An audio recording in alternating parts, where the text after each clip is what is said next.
News Services Division presents Northeast Diary.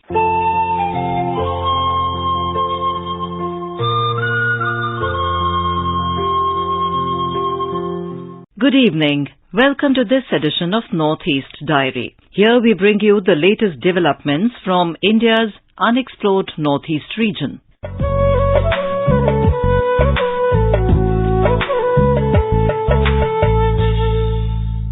Friends, the Northeast has plenty to offer, starting from lovely tourist places to its folk festivals.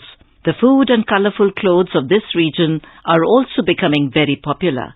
The art scene in the Northeast is also very vibrant and brimming with talent. Today we shall look at how this segment is flourishing in Nagaland as well as Meghalaya. All India Radio Aizawl has completed 56 years of its journey, as its foundation day was 31st of July 1966. On this occasion, a celebration was held on the 26th of July. During its service for more than 5 decades, the station has seen many achievements and scaled itself up in terms of technology upgradation, upscaling of transmission and quality of programs. Here is a report from our correspondent from Aizawl.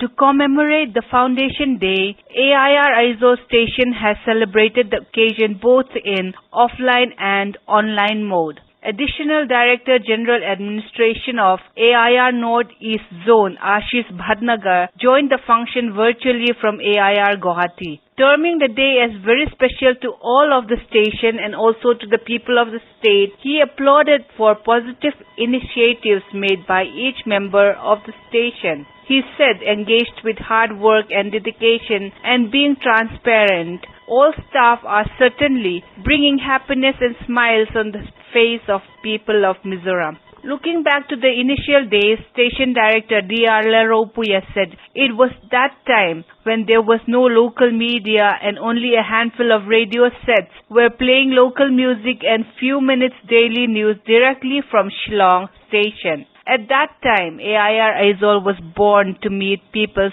thirst and demands of local information, messages and entertainment programs.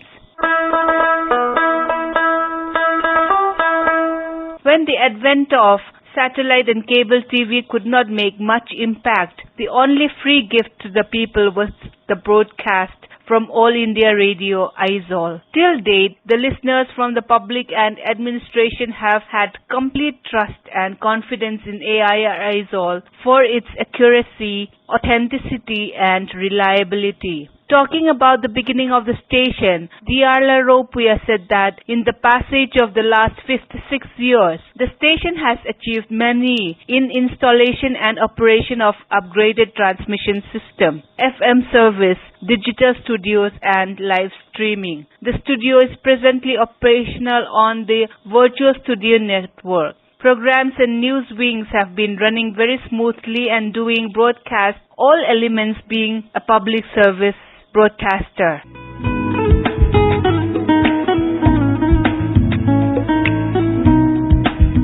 Of many developments in the operation and management of the station, it is imperative that the administration of the station is undergoing digitalization at par with the timely demands.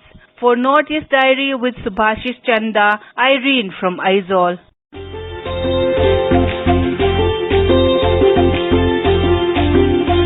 Khogolum Pul, a beekeeper at Namsai district of Arunachal Pradesh, is setting an example of how to become Atmanirbhar and vocal for local. Here is a report from our Itanagar correspondent.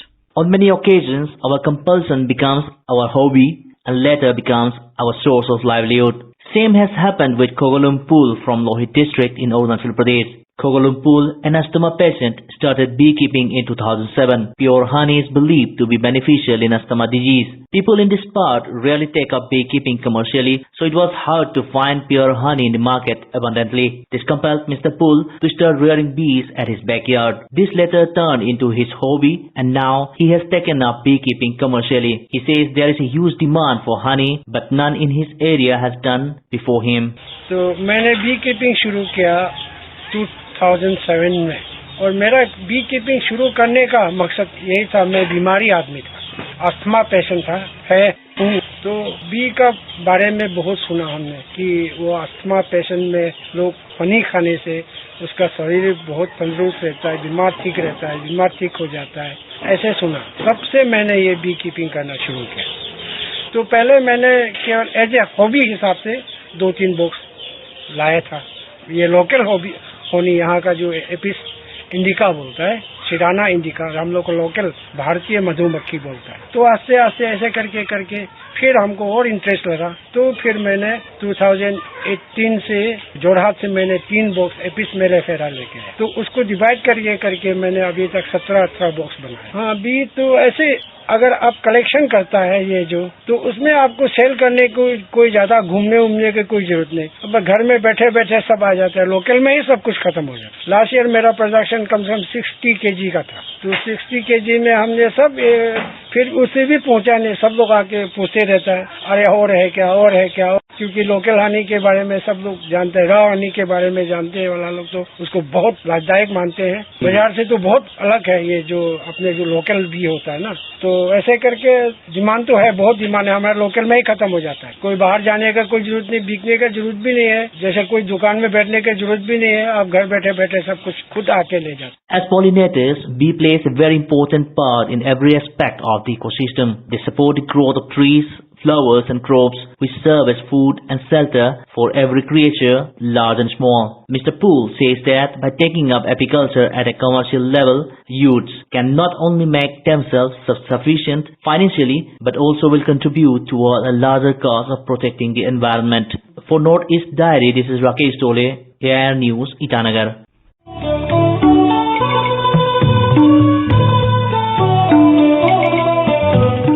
Northeast Diary, bringing you enchanting stories from the northeastern part of India. This program is broadcast every Thursday and Sunday at 5:30 p.m.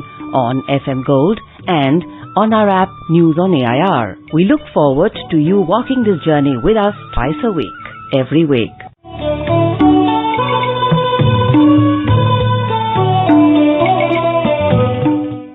Drukpa Shezi, which marks the anniversary of Lord Buddha's first sermon at Sarnath, was celebrated last Monday with vigor in Sikkim.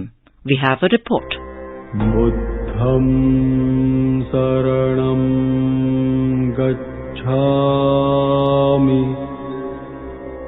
Buddham saranam gacchami.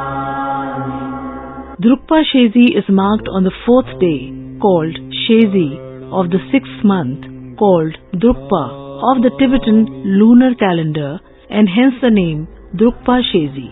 It is believed that Lord Buddha gave his first sermon, known as Setting the Wheel of Dhamma in Motion, at Sarnath on this day, over 2,500 years ago.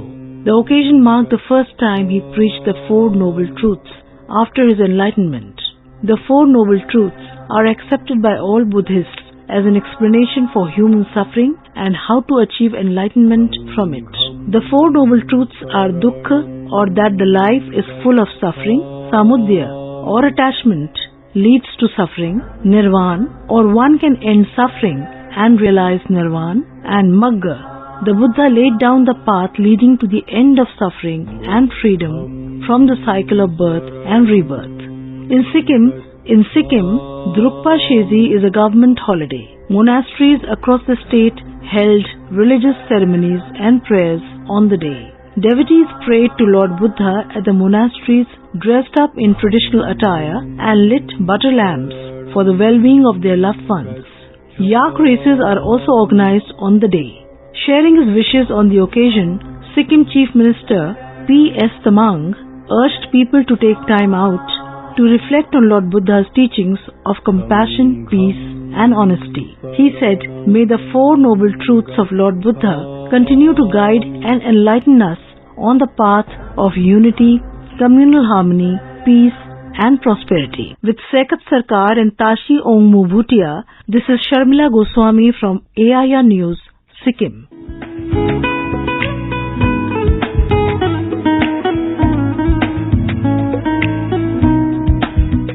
Task Force for Music and Arts TAFMA, Government of Nagaland, and Art for Change Foundation, a Delhi-based organization, are collaborating for the first time. They are holding a 9-day-long art residency for young artists from across the states at the Regional Center of Excellence for Music and Performing Arts, Jotsoma, in Kohima, which commenced on 2nd of August. While the intention for holding the art residency is to create a cross-cultural experience, it also seeks to create a space for important conversations through artists' works, which they would be producing in the next few days. A total of 7 visual artists, 4 from Nagaland, 1 each from Delhi, Guwahati and Kolkata, are participating in the art residency program at Regional Center of Excellence for Music and Performing Arts, Jotsoma in Kohima. The activities of the 9-day-long program includes artist presentations on daily basis where artists would share their works, a chai time where the artists would come together and share their thoughts and reflection. Executive Director, Art for Change Foundation, Isaac Jurgen said, This is the first time that Art for Change is here in Nagaland, and we're just so thankful to TAFMA to agree to this collaboration. So we really hope that our collaboration will sync, that we'll have synergy, and artists will really come together well, that we'll have this community and build community, and also will be our residency is a professional activity, right? Something that for artists is a professional engagement. So even giving that opportunity, we are also with all these professional artists that are here, we would miss an opportunity to share with the community. So we are keeping our doors open for students, for youth, whoever would like to come in and meet the artists, look at the creative process, and then of course at the exhibition when the work is completed. So we'd really encourage all the youth and students, when there's an opportunity, we're looking at Friday and Saturday after 2 o'clock. We are going to keep the doors open and they will be able to visit us. Delhi-based artist Jayita Barai, 27th, who is participating in the art residency, said, Hi, I'm Jayita. I've come from Delhi, a visual artist, and I work in Delhi. I'm looking forward to a lot of collaboration between the various artists. I'm looking forward to many exchange of ideas and thoughts around. Tatsimud Trakha from Nagaland, who completed his BFA from Government College of Arts and Craft, Kolkata, in the Department of Modeling and Sculpture, also shared about this residency. I've come to know from this Dahman, and we just sent our portfolio, and from there we got selected, and we are here today. We all artists, we're from different specializations. Like I'm from sculpture, and then we work in different mediums. So I think we'll have a productive work. Yeah. Once the artists finish their works, their creation will be exhibited and made available for sale on the last day of the art residency. The major portion of the revenue generated from selling their artworks would go to the artists, while a small portion each would be given to TAFMA and Art for Change Foundation. This is Asanu for Notice Diary from AIR News, Kohima.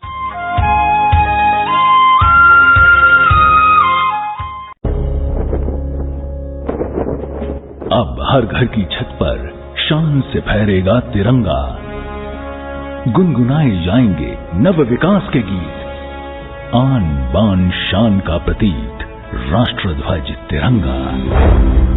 आइए आजादी के अमृत महोत्सव के पावन अवसर पर इस स्वाधीनता दिवस हर घर फहराते हैं तिरंगा और लेते हैं भव्य और सशक्त भारत के निर्माण का संकल्प। आइए हर घर फहराएं तिरंगा।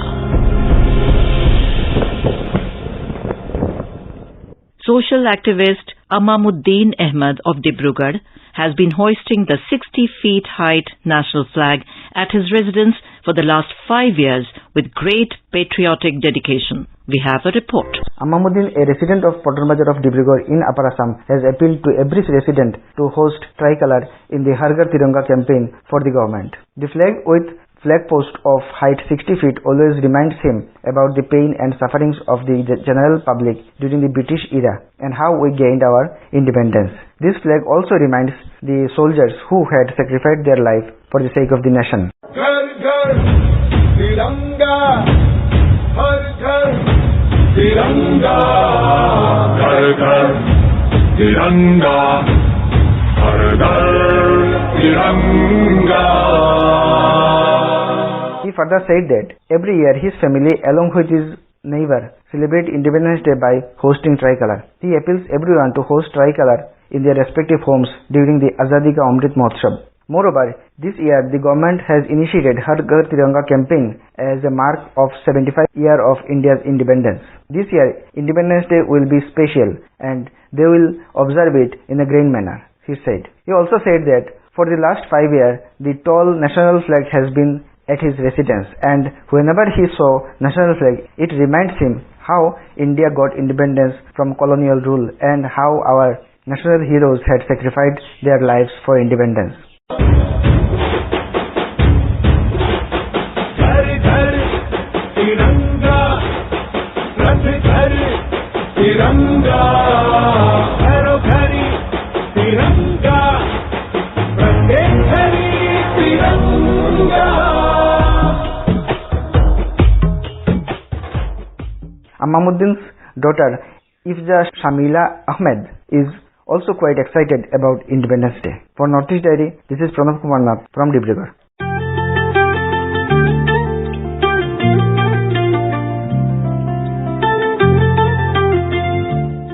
Today, in our Personality of the Week section, we bring to you an interview with Amanda Basoymoy, a teacher by profession and a popular poet and a writer from Shillong. The interviewer is Rustam. Poetry has flourished in this city, and it is interesting to know that many prominent writers who have come to define poetry from this part of the country have a connection to Shillong, having been born, lived or educated here. Renowned writers such as Mamang Dai, Temsula Au, Robin Ngangom, Desmond Karmal Flang, Kinpham S. Nongkinri, Esther C.M. Mona Jote, etc. The list goes on. Perhaps they have inspired younger generations as more and more people choose poetry as a medium for creative expression. Among these young poets is Amanda Basoymoy, who is a teacher by profession but loves poetry and is a creative writer. She has written a number of poems and has featured in many online journals such as Muse India Journal and others like Literary Criterion, Literary Herald, and The Asian Signature. This contemporary writer has become a popular poet in the city and is a member of the Northeast Writers Forum. Here is an interaction with Amanda Basoymoy.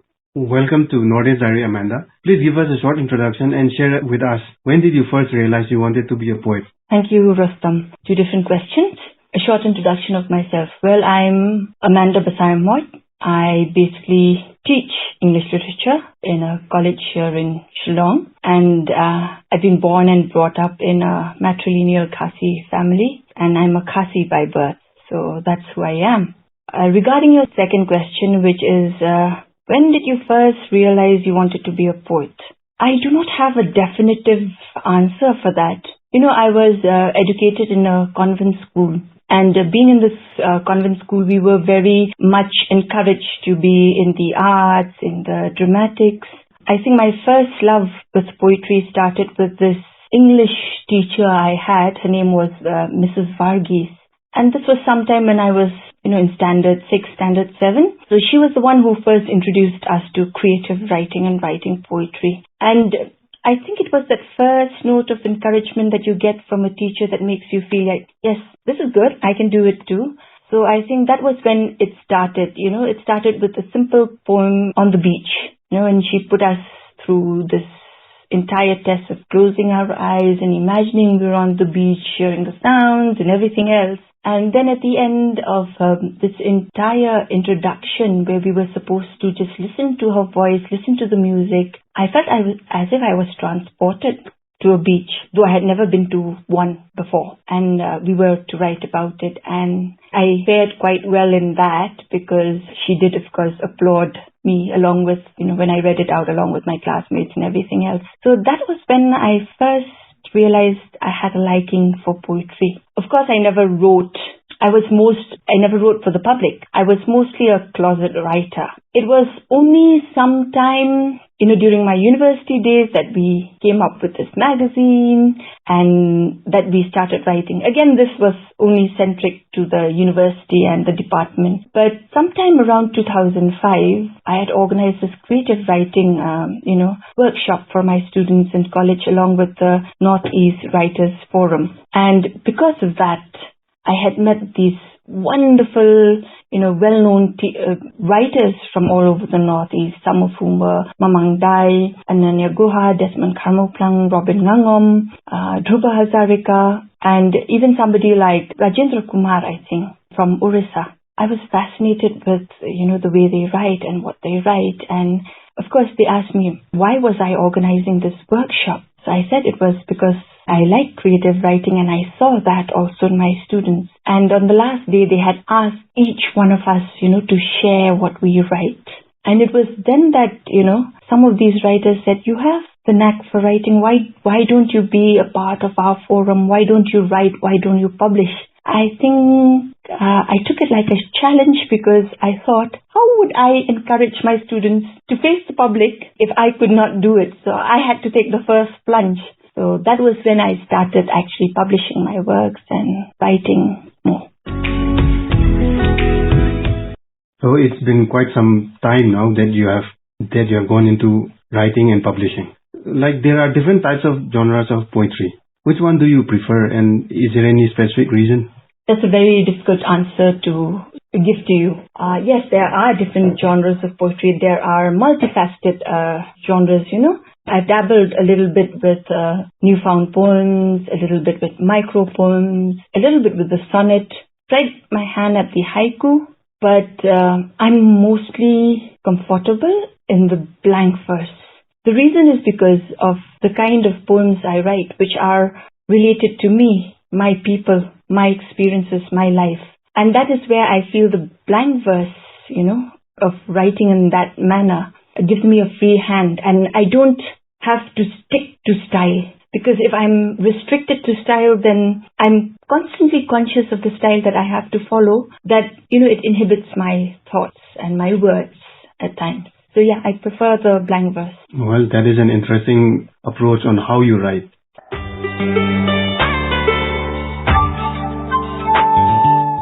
Well, have you attended any convention related to poetry and literature in the past years? Yes, I have. It's been quite a privilege, From the time I joined the Northeast Writers Forum and became a member, I have attended as a mentor for the Katha Festival, or as a mentor for these young kids. I have attended the Orissa Art and Literary Festival. I have attended Zero Festival, Literary Festival, which is held in consonance with the Zero Music Festival. Then, of course, in and around Shillong, many festivals also are there. The Penguin Fever Festival, organized by Penguin Random House, and the Shillong, Cherry Blossom, a host of others.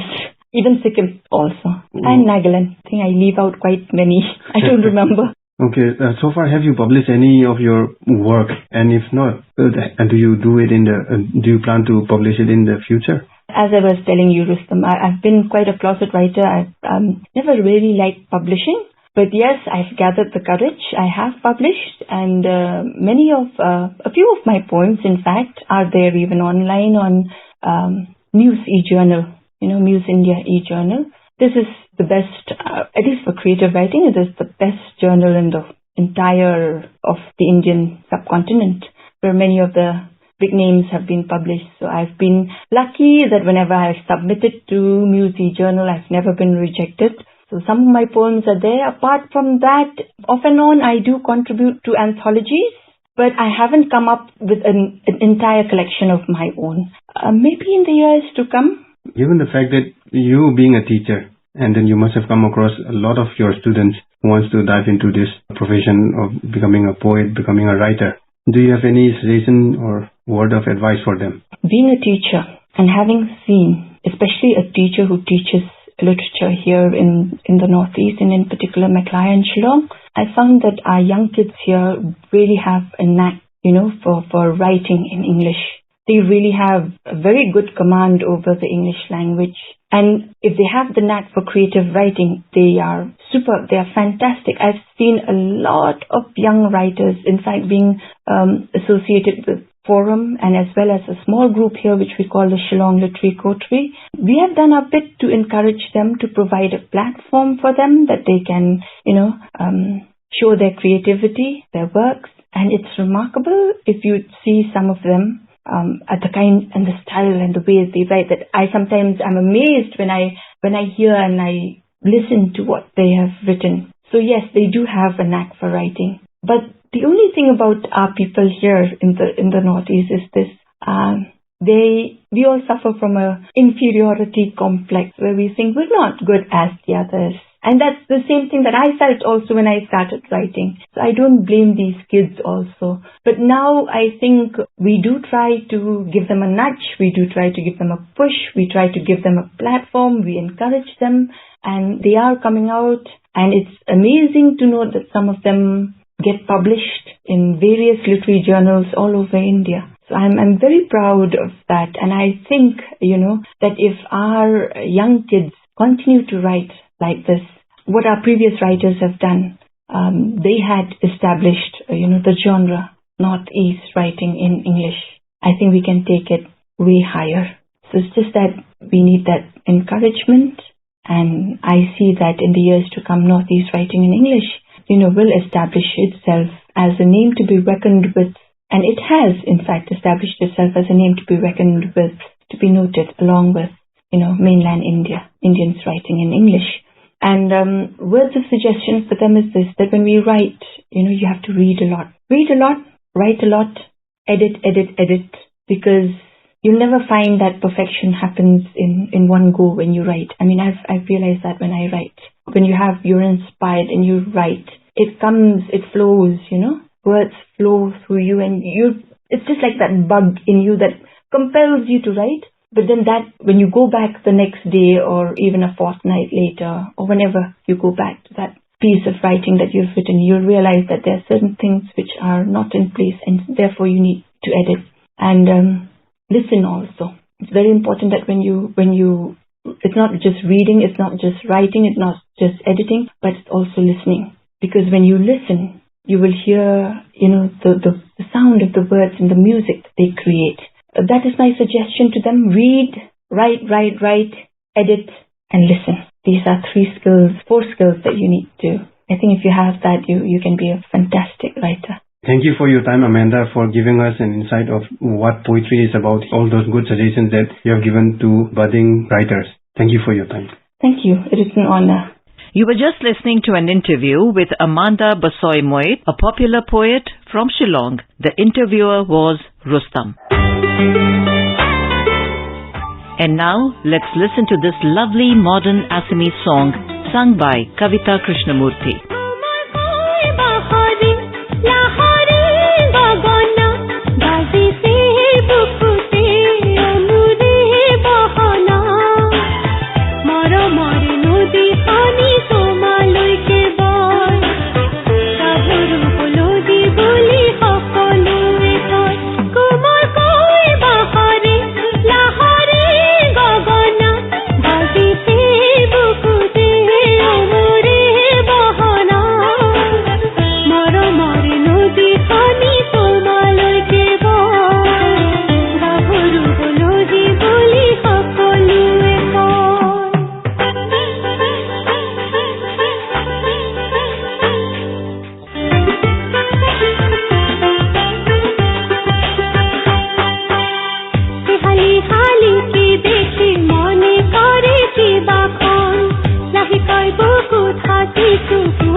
With that, we have come to the end of this edition of Northeast Diary. Do join us next week to hear more stories from this enchanting part of India. Bye-bye. This program was presented by Anuja Kumar, scripted by Suparna Saikia, produced by Sharmila Goswami, and assisted by Kamlesh Mudgal. It was brought to you by the News Services Division of All India Radio.